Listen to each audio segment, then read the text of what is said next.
At just under 7,000 kilometers long, surrounded by 5.5 million square kilometers of dense rainforest, the Amazon River runs through the heart of South America. The Amazon makes its home in 9 countries across South America: Venezuela, Guyana, Suriname, French Guiana, Brazil, Bolivia, Peru, Ecuador, and Colombia. It's seriously that big. One country that definitely isn't anywhere near the Amazon River or Amazon rainforest is Greece. There's a whole ocean and a part of a continent between the two places. So how on earth did mythical warriors of ancient Greece end up sharing their name with the largest rainforest on earth? Also, quick side note on the name Amazon in South America. The name is pretty interchangeable between the river and the rainforest that surrounds it, as they're both called the Amazon. They're so intertwined with one another that when I say Amazon in reference to South America, I'm referring to the area as a whole, okay?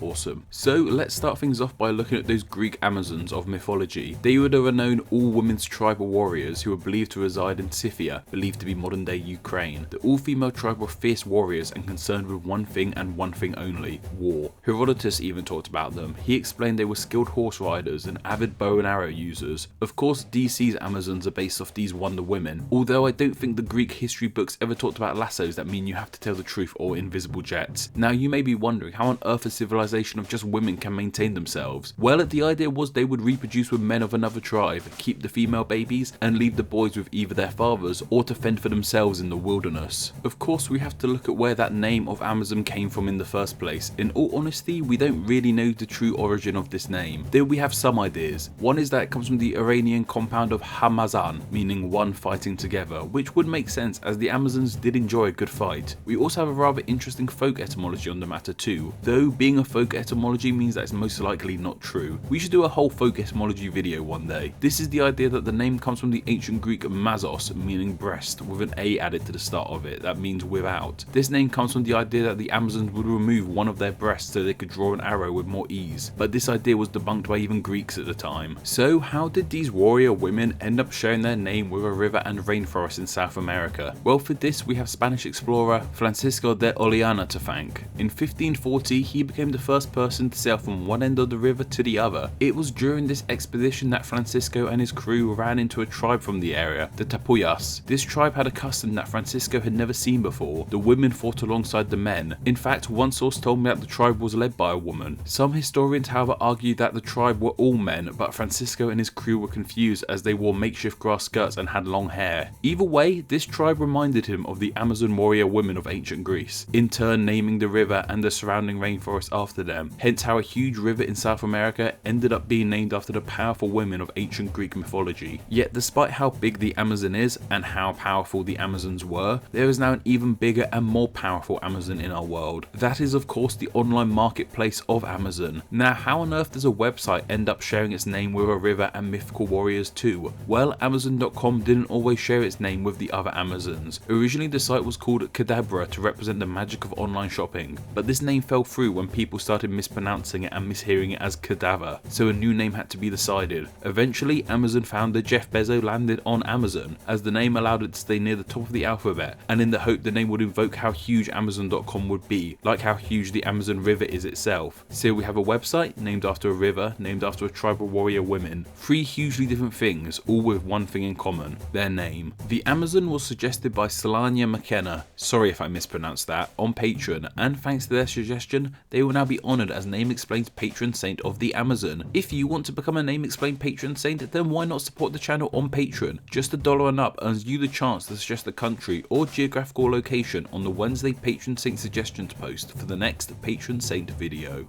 Name Explained depends on awesome people like yourself giving small monthly donations to help support the channel, so thank you to all my patrons. These Tuesday videos are able to exist solely because of all the awesome people who support Name Explained financially on Patreon. If you enjoy these videos and want to be a greater part of our Name Explained community, then why not support the channel? Just $2 a month gets your name here with all these awesome people. Thank you.